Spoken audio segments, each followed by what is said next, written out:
đa số mọi người đa số mọi người ở trên thế giới phải học một ngôn ngữ khác.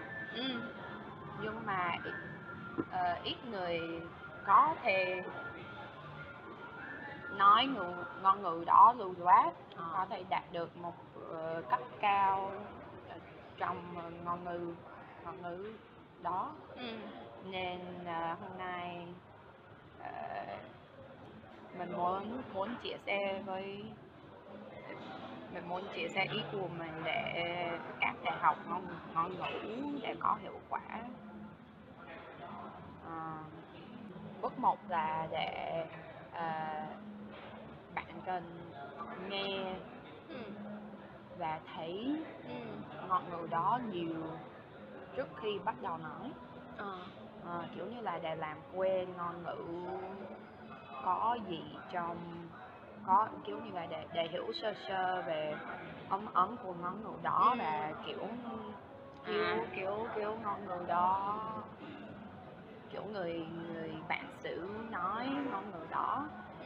Và bạn có thể nghe từ phim, từ nhạc, và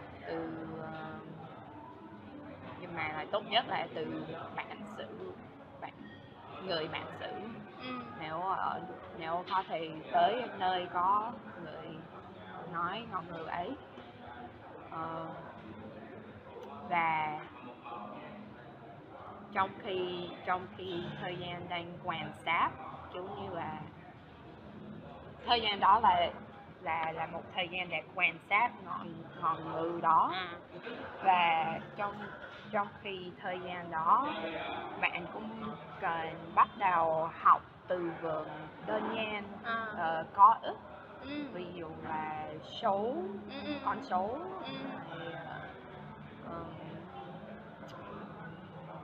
món ăn đơn giản, đồ ăn đơn giản, màu.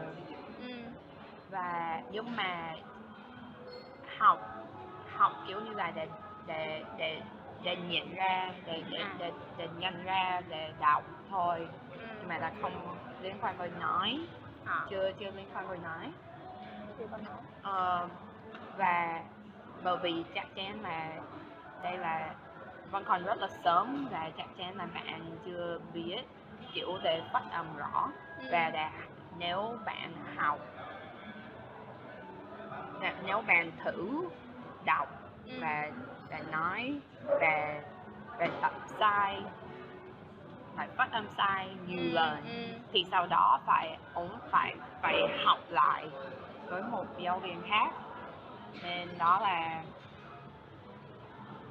là khó hơn, để học lại là khó hơn.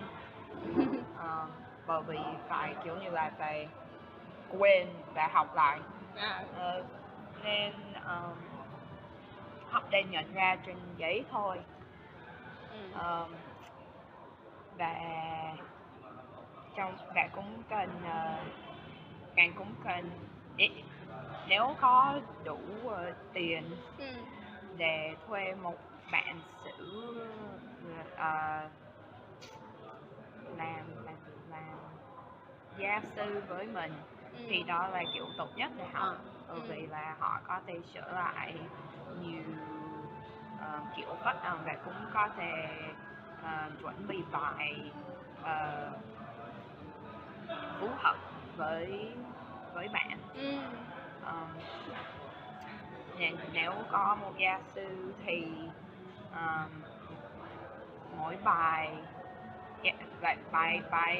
lúc đầu gia sư sẽ nói nhiều và bạn vẫn còn nói rất là ít.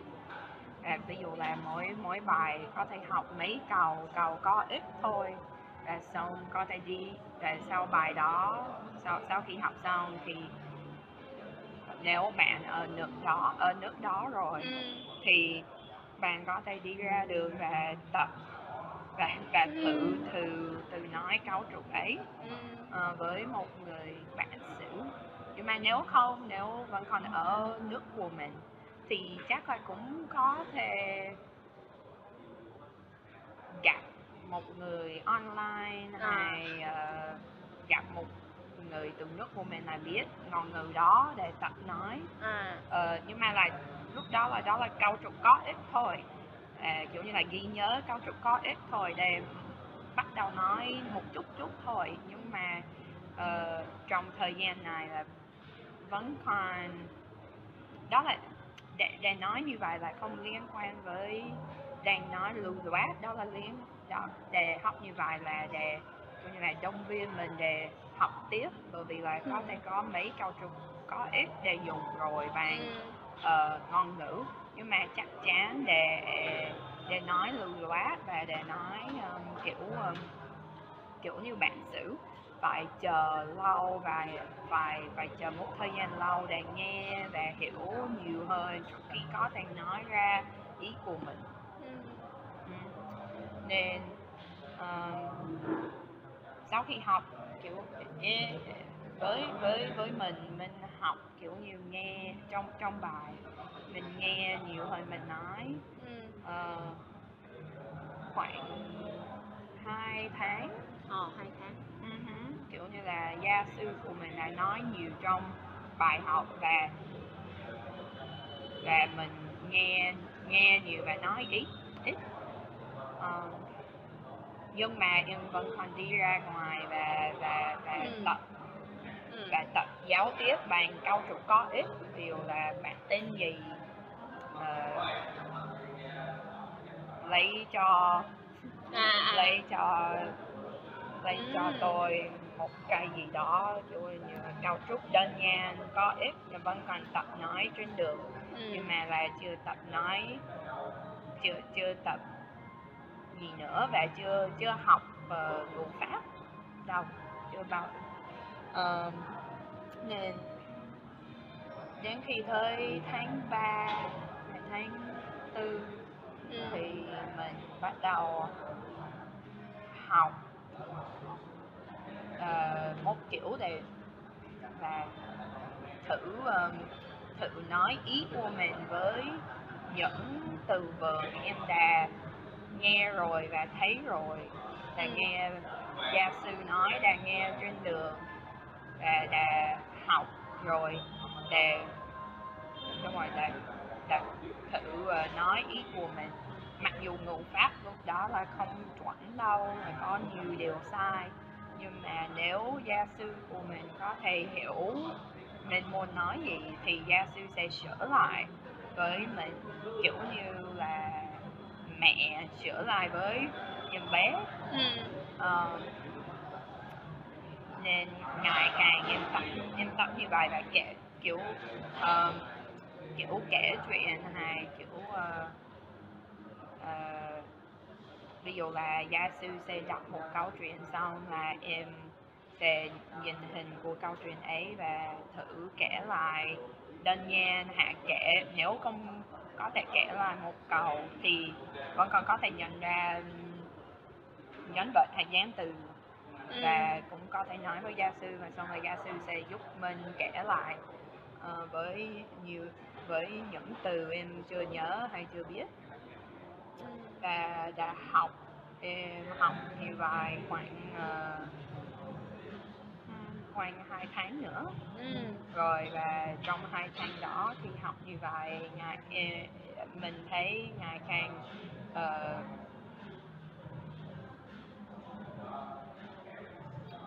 mình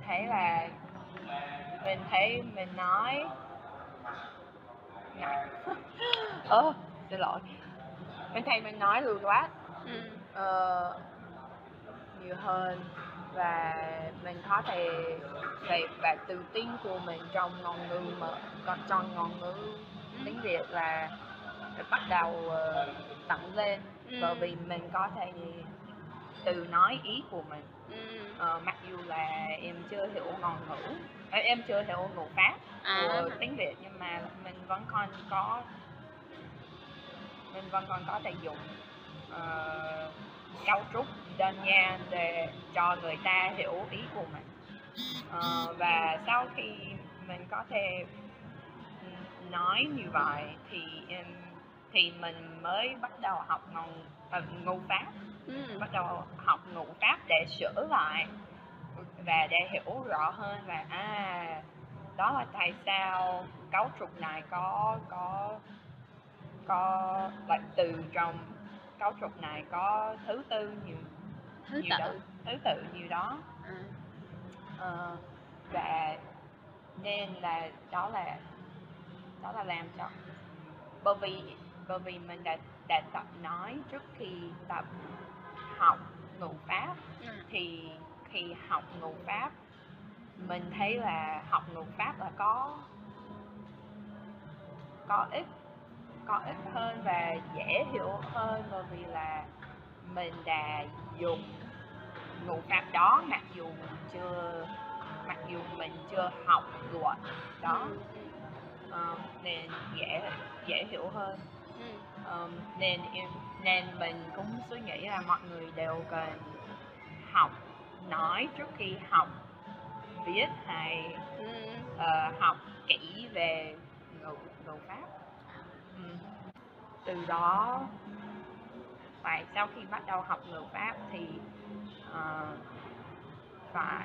thì bạn cần quyết định là muốn học sâu hơn liên quan với khả năng gì. Ví dụ là nếu bạn biết là bạn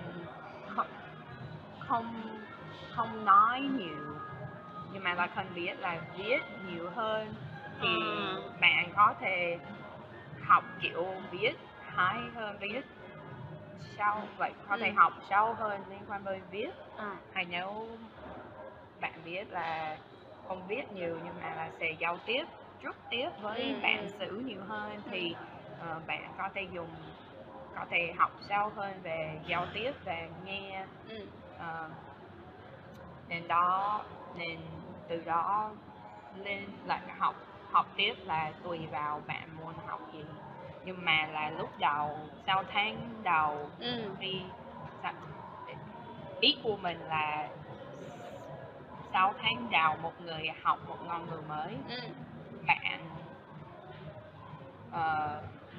người ta cần học nghe trước, xong nói đơn giản, xong bạn thử nói ý của mình, và sau đó là mới sau có thể tự nói ý của mình mới bắt đầu học ngữ pháp. Đó là mình thấy là kiểu học như vậy là vui hơn, và động viên người ta học nhiều hơn, và cũng làm cho kiểu như là một để học nói trước là một khoa để mở hiệu quả, và để mở não của mình để hiểu ngữ pháp và kiểu học viết và đọc ngôn ngữ ấy.